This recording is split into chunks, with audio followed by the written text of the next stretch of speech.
Hey everyone, quick update on our utility company, circus cleanup.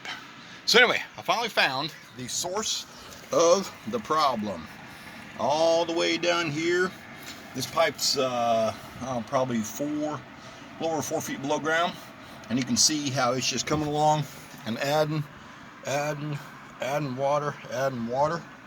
And so just to give you an idea,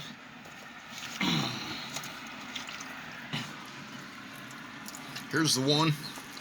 Here it is, 4 inches in diameter, an old clay tile. And here's the one that the utility company is not responsible for breaking. So, anyway, it's about 6 o'clock on Sunday night. We've been at this all day. We got weather. We potentially have some weather coming to either tomorrow or Thursday. We don't know because, we can't get tomorrow right, but we know for sure it's going to warm up in 50 years, right? Yeah. So anyway, I probably need to be working through the night to get this finished up because now that it's here, we get a really good rainstorm.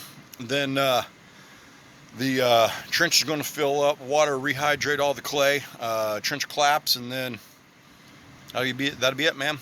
2 days worth of labor will be buried, and I'll be back at square one. So anyway, I just wanted to show you what it looked like when we finally got to the root of the cause. It was anticlimactic, it really was. But sometimes that's what it is. Just keep at it. Make it a good one.